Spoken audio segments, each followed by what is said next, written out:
The Messiah said, "When you come to know yourselves, then you will become known, and you will realize that it is you who are the sons of the living Father. But if you will not know yourselves, you dwell in poverty, and it is you who are that poverty."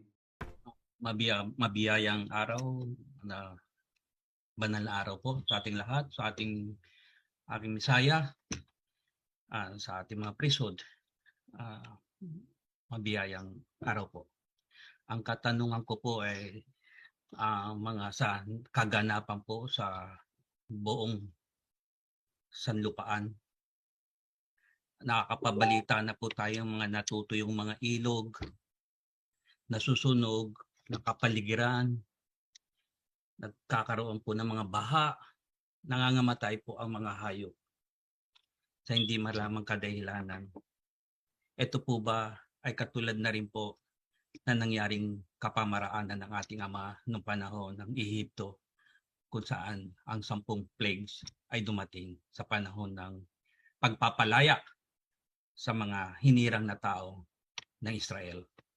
Ito po ba ay pwede nating mahihantulad ang kaganapang mga nangyayari ngayon po sa buong mundo? Yun lang po, aming mga priest. Okay, let me take it. Happy Sabbath sa inyong mga kapatid. Saan man kayo naroon? Alam ko, hinihintay nyo ako.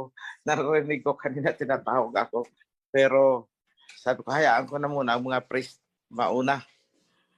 Kasi I want them to learn how to stand kahit wala ako. So, it's about time, mga priest, na kailangan ko na kayong i-win off unti-unti.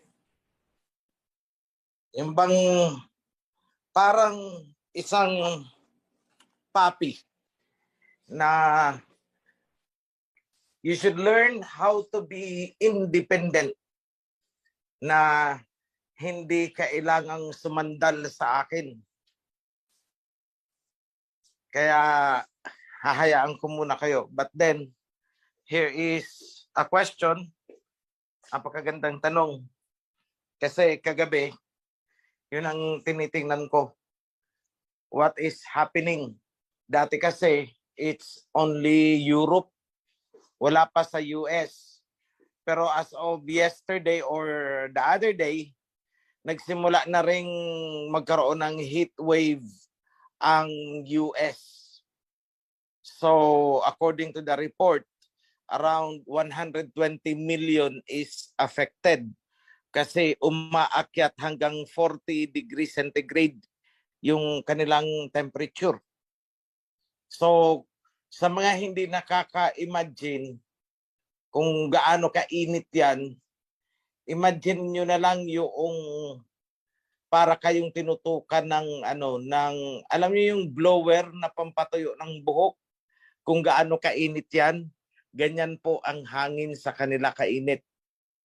So try to open an oven, bawasan mo na lang kunti ang temperature, parang ganun halos.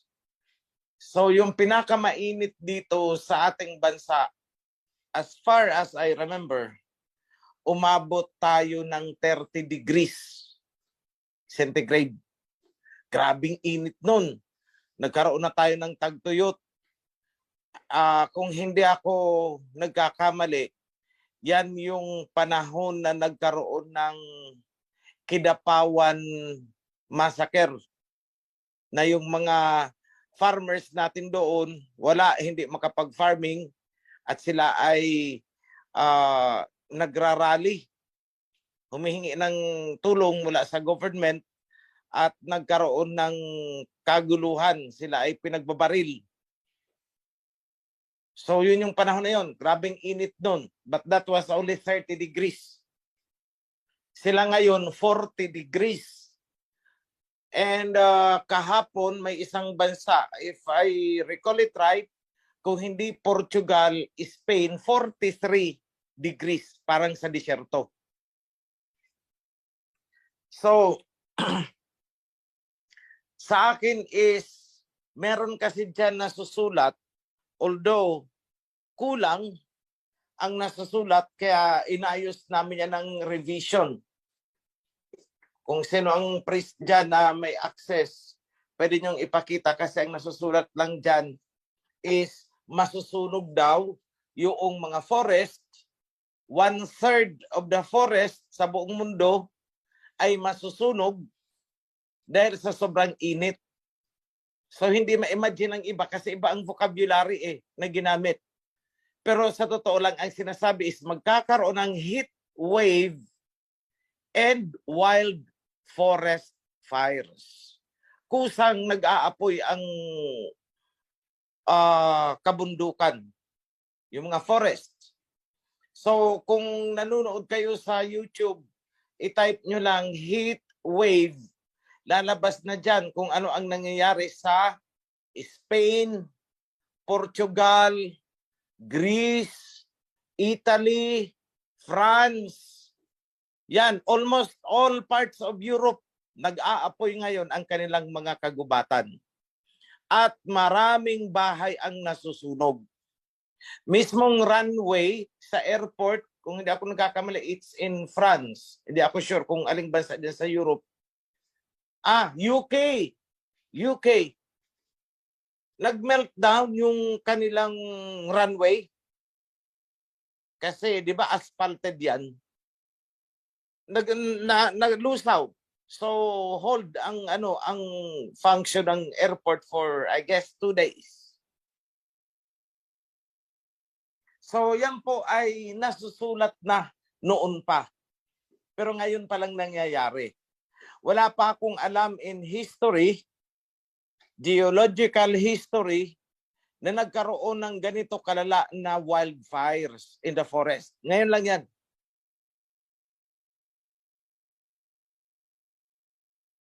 So, we could say that nagkakaroon ng katuparan ang nasusulat. Nag-alternate. Wildfire at saka hailstorm. Parang gakamao, kalalaki na mga yelo ang nagbabagsakan. Basag-basag ang kanilang mga salamin. Yupi-yupi ang bubong ng mga sasakyan nila.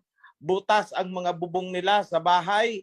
Yung mga parang mga bricks na na bubong nila, basag-basag. I was looking at it last night. So, ganyan po ang nangyayari. Europe, and just 2 days ago, or maybe yesterday yon, nagsimula na rin ang sa US. So, I would say, yes, the revelation is being fulfilled. Pero, ang mga taong ito, imbis na tumawag sa pangalan ng ating Aba, hindi nila ginagawa. Ang marinig mo sa kanila is, holy cow. Sorry for the word but this is reenactment. Holy shit. Holy cow. Ano pa ba yun? May sinasabi pa sila. Yung may F. Yun. What? F. Shit. Yung mga ganun. So those are cursing. Actually, yan ang sinasabi sa Bible na they will curse instead of humble down. So kung mapapansin niyo, itong Europe na to at saka Amerika na to ang nanguna sa pag-sanction sa Russia. Sila ang nanguna. Pero ngayon, naninukluhod sila. Naawa naman ang Putin. Ayun, 2 days ago, 1 day. Today is Sabbath, Friday, Huwebes. Pinadaluyan ulit sila ng gas para sila ay makapag-ipon for the winter. Dahil kung hindi, talagang frozen sila para silang mga nasa freezer. Maraming mamamatay sa Europe. So, are these fulfillment of the prophecies? Yes. Nandun tayo sa stage na yon.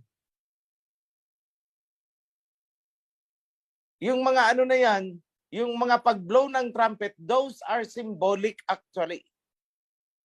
Hindi yan yung literal na nag-blow tayo ng trumpet, may naglaglagan na mga Don't imagine it that way. No, those are symbolic. Ang sinasabi dyan na priest na nag-blow ng trumpet, nag-pronounce siya ng teaching.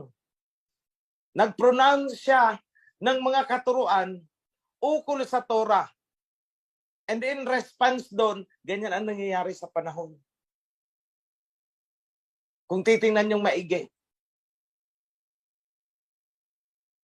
The more we preach the Torah, the more na ganyan ang mangyayari sa kanila doon. At mas lalong matindi ang mangyayari sa kanila kapag nagkaroon na tayo ng coronation. I tell you, para silang yayanigin.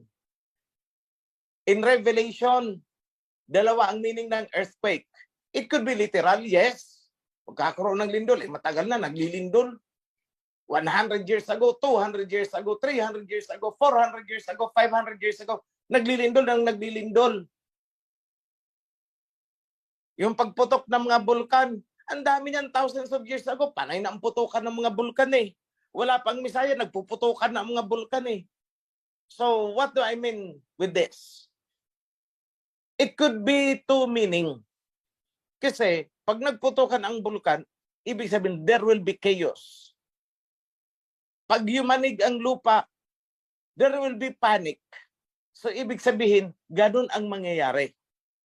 Kaya sinabing magkakaroon ng pagputok ng mga bulkan, magkakaroon ng mga lindol, etc., etc., etc. But, double meaning po yan. Pwedeng mangyari in the literal sense, matagal naman na nangyayari yan. Halos taon-taon naman, merong ganyan. Kahit saan parte ng mundo, meron. Pero ang tingin ko dyan, yung sinasabing pagkakaroon ng pagyanig ng mga bundok, ng lupa, is actually a form of geopolitical earthquake. Si Biden lumuhod na sa UAE. Naniniklood siya. Dati, sabi niya, Paraya State. Ibig sabihin, outcast. Kumbaga sa atin, tagpas. O parang ganun ang sinasabi niya sa tungkol sa Saudi. Pero ngayon, anong ginawa niya? First time in history na may presidente ng Amerika na pumunta ng Saudi to beg para magmakaawa. Anong ginawa ng Saudi government? Pinagtawanan lang siya ng sarcastic smile. Pansinin nyo, manood kayo ng mga reaction ng mga Saudi. Mga Saudi doon sa pagpunta ni Biden. Hindi naman siya nirespeto. Protocol lang yan.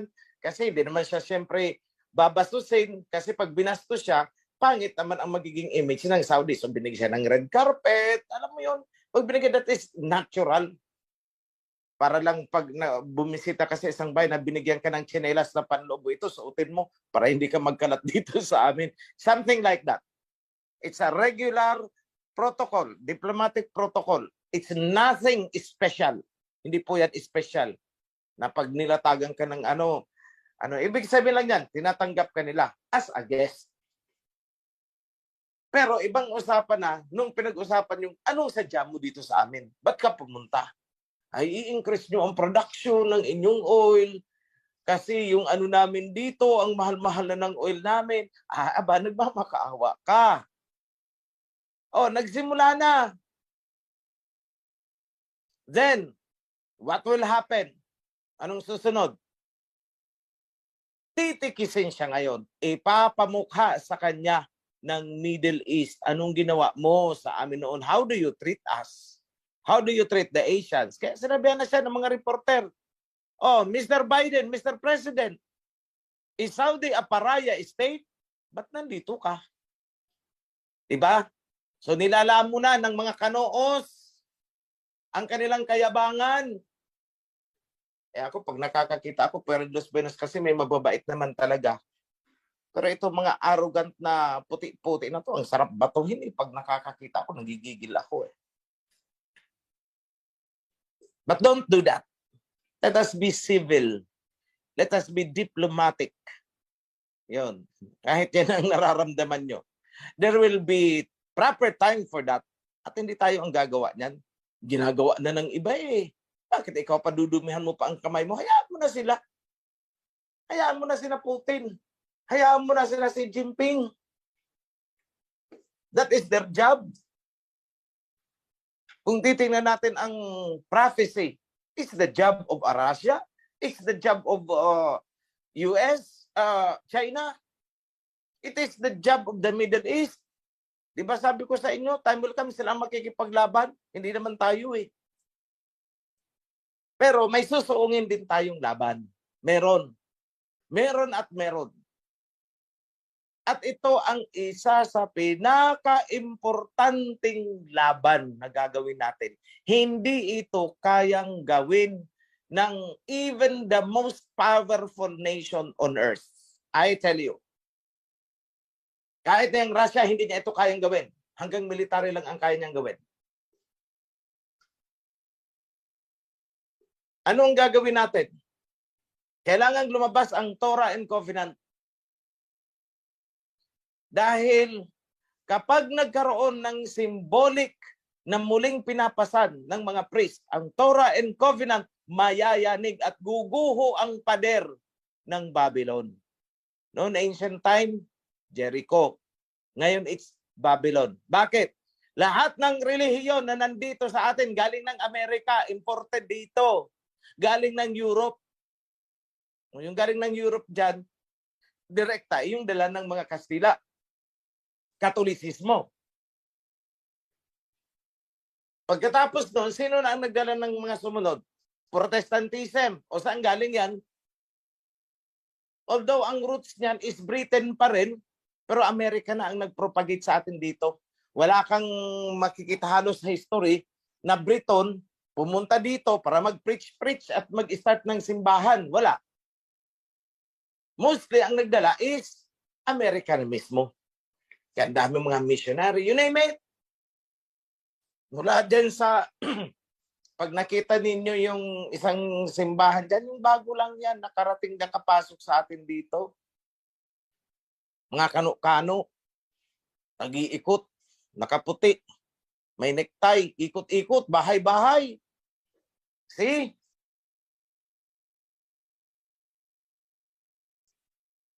Sila yun.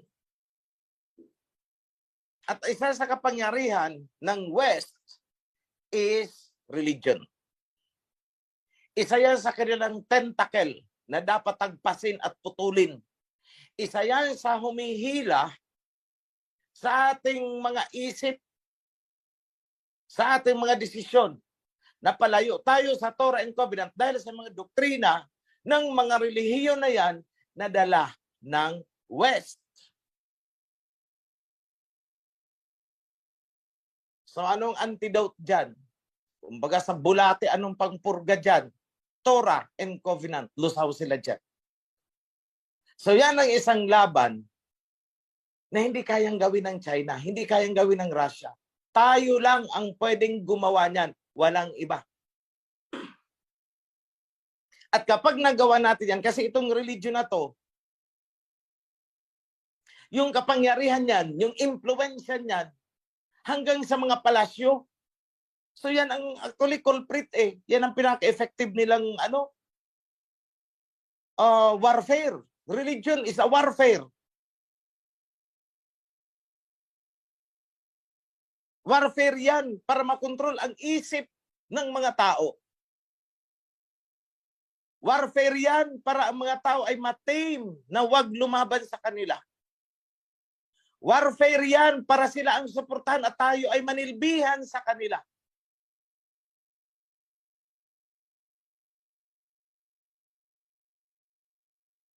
Sa Bible, sa Scriptures, anong nasusulat? Ang sabi is, do not serve their idols. Mali po na translation, do not serve their religions. Kasi niliteral ka agad na pag sinabing idol, aba, ito yung may carve, may decoration, may ganito. No. Contextually, merong mali sa pagkakasali ng do not serve their idols. Do not prostitute in their temples. Mali, hindi naintindihan. Wala naman talagang nagpo-prostitute dyan sa simbahan. Kahit sabi mo, asan dito ang prostitute? Wala naman ah. Eh wala talaga. Dahil mali ang pagka-translate. Ang ibig sabihin, huwag kang magpapa-impluwensya, huwag kang magpapagamit sa kanilang mga relihiyon, huwag kang maniniwala. Kapag ikaw ay nagpasakop sa isang relihiyon na galing sa kabila, sa West, para ka na rin nakipag-treaty kay Satanas. Para ka nakipagkasundo, nakipagtipan kay Satanas. Bakit? Anong sabi sa Torah? Be very careful not to make a treaty with them. Religion is a form of treaty. My goodness. Pansinin ninyong mabuti. Hindi ako nagmumura. I said, my goodness.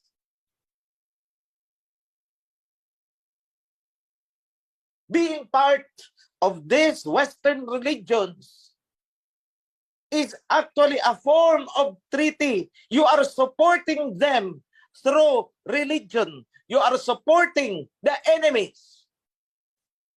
Kaya nagalit na galit si Putin sa religions eh. Kaso wala siyang makitang pwedeng ipalit eh. Kasi lahat nga naman, kahit anong grupo ang piliin niya, napapayagin sa bansa nila, all of those are supporting West. So sige, magpa-member ang mga Chinese kunwari. Nag-Chanos na. Ayun, na-impluwensyahan na ng mga ano doon. Kasi demokrasi, nasa Bible. Tingnan nyo na lang kung anong ginawa nila sa Bible. Nung blines ni Noah, si Shem, ang sabi is, may Japheth take over the territory of Shem. Ang kakapal ng mukha nitong mga Europeans. The nerve para sabihin yan, i-take over ang territory ni Shem. E di pumalag ang mga Shemites, pumalag ang mga Muslim, pumalag ang mga Islam. Tayong nadiktahan ng Chanos, tuwang-tuwa pa. Ay, katanga. Sorry ha, what I'm saying is stupid, fool. Sa Tagalog po, tanga. Hindi po pagmumura. Pag nagsabi ako ng tanga, hindi po mura yan. Dahil in English, mababasa niyo yan na napakarami dyan sa Bible. Fool. Another word for fool is stupid. Tagalog, tanga. Ganyan tayo, naging tanga sa napakahabang panahon. Kaya itong mga suporta ng Chanos, hindi nila alam, they are making a treaty with the dragon. The dragon with the 7 heads. European countries ang nagkungkok ng concoction na yan. Sila ang gumawa ng mga doktrina na yan. Sinipa nila ang Torah, sinipa nila ang pangalan ng Aba, sinipa nila ang pangalan ng ating Mesaya, at ipinalit ang kanilang mga doktrina, pinalitan ang pangalan, at tayo ay feeling natin noon ay nagbanal-banalan. Kaya tama din naman pala ang kanta talaga nung isang Filipino singer. Nung sabi niya, banal na aso, santong kabayo. Natatawa ako. Tama. He was 101% correct. Mga banal na aso, mga santong kabayo. At nagpakatanga ang maraming Pilipino. Then, ni sila mismo, hindi nila alam na Israelites pala sila. At ngayong inihahatid natin ang good news, the glad tidings of the heavenly kingdom na in-establish through the spirit of the covenant, lumalabas pa na tayo ang kontrabida. See how stupid they are. Sa Bible, foolish. So sa akin, itong mga kumakalaban sa advocacy na sinimulan ko noon as a vlogger. Gumagawa pa ng istorya na hindi daw talaga galing sa akin. Hindi daw talaga ako. Ako'y tagapagsalita lamang. Yes, tama, tagapagsalita lamang ako. Nino, tagapagsalita lamang ako ng covenant. I am just the mouthpiece.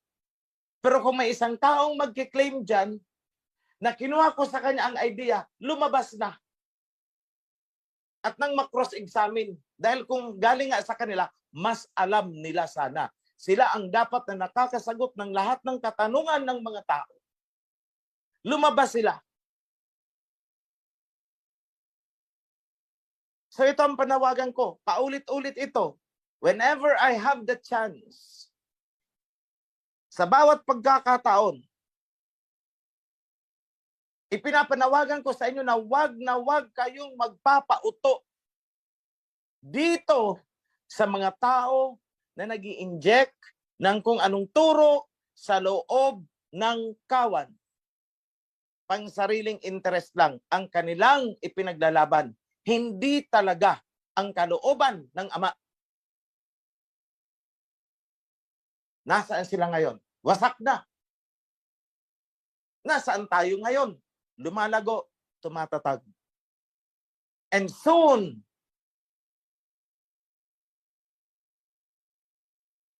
the proclamation of the kingdom. And soon,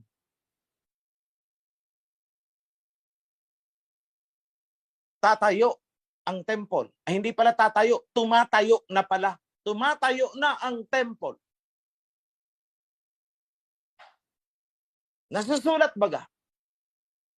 Destroy this temple and I will rebuild it in 3 days. 3 days, 3 years. Tandaan nyo yan, mga kapatid. That will happen. Be blessed. Happy Sabbath. Shalom. Yada, maraming salamat po aming kamahalan. Ngayon naman po ay naririto na po ang ating Prime Minister Priest B.M. Senen. Tinatawagan ko po ating Prime Minister.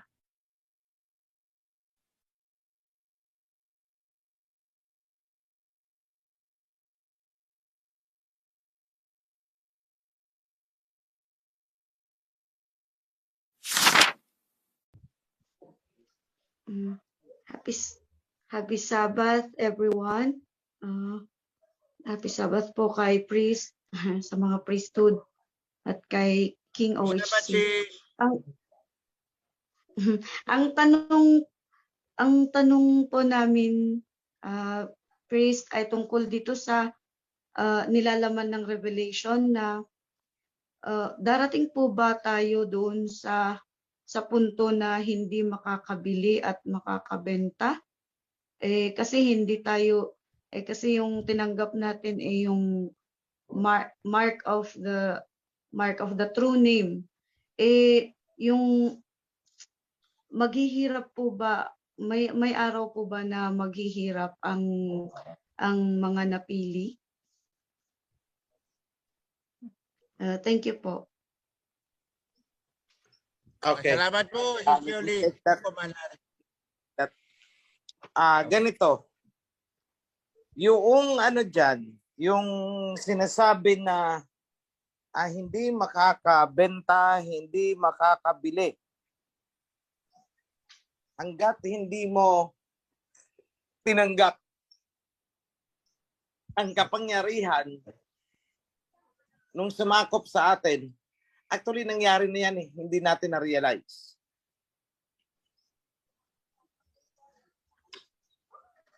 Pansinin ninyo. Kailangan lang natin lawakan ang ating paningin, ang ating pananaw. Kasi may nagtanong sa akin noon, bakit naman daw nakakabili pa siya sa kapitbahay? Without realizing it, na nasa macro level po yan. Halimbawa, tinanggihan na natin ang mga relihiyon na galing sa kanluran. at ang bansa natin ay sinanksyon. Hindi ba't katuparan yan nang hindi ka makakabili, hindi ka makakapagbenta? Yada.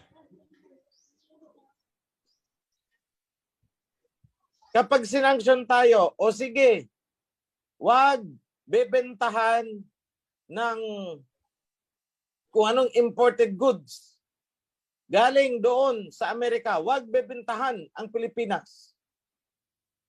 Hindi ba't katuparan niya nang hindi ka makakabenta, hindi ka makakabili kung hindi ka sasamba sa kapangyarihan nila?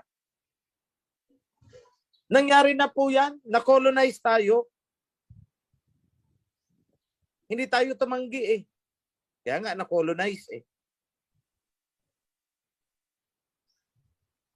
So every citizen, kagaya nitong nangyari sa kagaya itong nangyari sa Russia. Di ba nabalitaan nyo na merong mga na-stranded na mga Russians kasi pinutol ang kanilang mga ATM, hindi sila makapag-withdraw, yun ang ginagamit nila para magbayad ng kung ano man, nasa hotel sila, may bibilhin. Naandun sila sa Thailand, I guess, ang daming na-stranded doon. Bakit? Hindi sila makapagbenta, hindi sila makabili. Kasi yung bansa ng Russia tinanggihan ang kapangyarihan ng West. O hindi ba't katuparan yun? Kasi kaya tayo masyadong na-preoccupy na parang naging religious issue yan. Naging dramatic. Naging parang pantasya yung kaganapan. At hindi na natin nakita sa realidad ng buhay, sa realidad ng relasyon ng mga bansa. Tandaan natin na ang Book of Revelation is about geopolitics. So kunwari ngayon, mag-declare si Bongbong. Kunwari, na-enlighten si Bongbong. Ay, ayaw na namin ng mga relihiyon na ganito. Ayaw na namin ng Christianity. Ano sa tingin nyo ang mangyayari? Hindi ba? Kung anong ginawa nila sa Russia, ganun ang gagawin sa atin. Isasanction tayo. Puputulin ang connection natin sa SWIFT. Lahat ng ATM card, lahat ng debit card natin ay puputulin ang connection. So hindi ka makakabili, hindi ka makakabenta. Oo, sa kapitbahay mo makakabili ka. Pero ang tanong, saan kukuha ang kapitbahay mo ng ibebenta? Lalo na kung mga imported goods. Right now, bumibili tayo ng bigas mula sa Vietnam. Nakakabili ang bansang Pilipinas, ang ating bansa, ng bigas sa Vietnam sa pamamagitan ng SWIFT. Kung putulin tayo sa SWIFT dahil ayaw natin sumunod sa gustong mangyari ng Amerika, ano mangyayari? Europe ang may control dyan, Brussels. Nandun ang SWIFT, interchange. Ano mangyayari? Hindi makakabili ang buong bansa ng bigas sa kabilang bansa. O hindi ba't katuparan yun? Ganyan po ang mangyayari niyan. Huwag po nating titingnan na nakakabili tayo sa sari-sari store sa kapitbahay natin. Hindi po ganun yun. Bansa sa bansa, ang bansa na hindi maninikluhod sa kapangyarihan ng Babylonia ay hindi makakabili. Why? Papatawan ka ng sanksyon. Yada. Yan po ang katuparan niyan. Ang Book of Revelation is geopolitics. So ngayon, swerte natin. Bakit ko nasabing swerte? Kasi come this November, bibitawan na ng ating bansa ang dolyar. Nagkaisa na ang Singapore, Thailand, Malaysia, ang ating bansa at isa pang bansa, nakalimutan ko, dito sa Southeast Asia.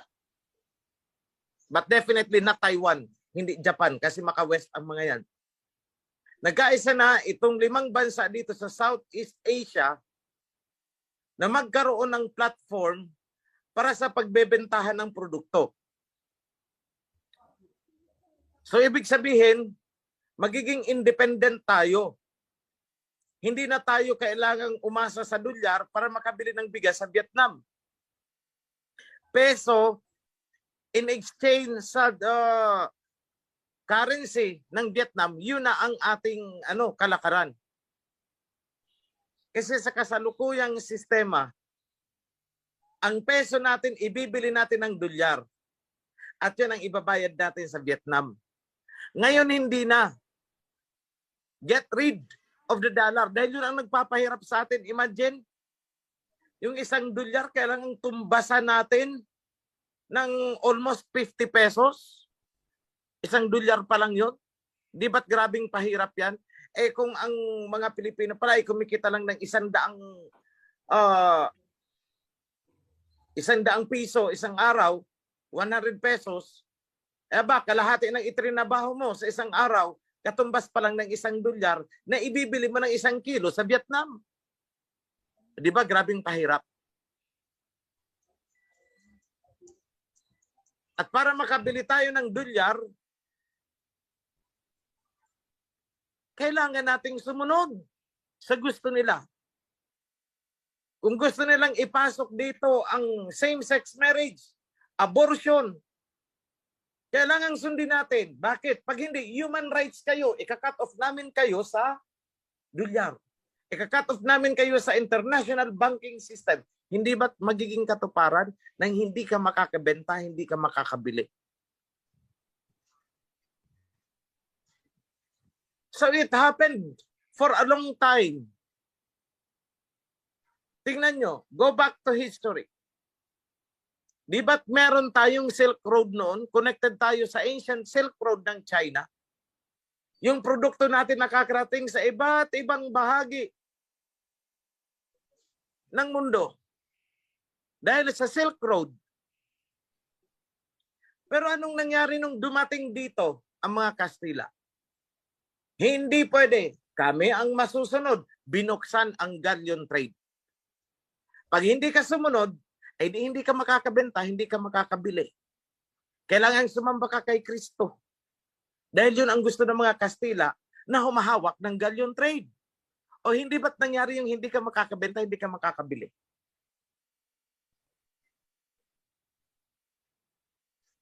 So yung mga katuparan na yan ay hindi natin napansin na matagal na palang natupad yan at natutupad hanggang ngayon. Bakit? Hindi natin napansin. Bakit hindi napansin? Kasi puro doktrina di pataranta ang natutunan ng mga tao sa mga sekta at relihiyon. Sinabayan ang pantasya na mag-i-implant ng microchip sa utak, sa noo. Hindi naman po ganun. Ano yung tatanggapin mo sa noo mo? Ay yung doktrina. Doktrina na ano? Si Kristo. Yun ang tatak. Eh ano yung nasa kamay? Dapat yung gawa mo, yung trabaho mo, lahat ng hanap buhay mo sa kung anumang kolokasyon mo, anumang negosyo mo, yung mga actions mo, kamay ang simbolo niyan. The fruit of your hand na sinasabi sa Bible. Oh, the fruit of your hand, hindi mo maibebenta at hindi ka rin makakabili galing sa iba. Bakit? Kailangang tanggapin muna sa isip mo ang doktrina ni Kristo. Yan ang tatak ng Mark of the Beast. Panoorin niyo po ulit. Ang Mark of the Beast. Mauunawaan niyo ang itinatanong niyo sa akin ngayon. Yan lang po, kapatid. Be blessed.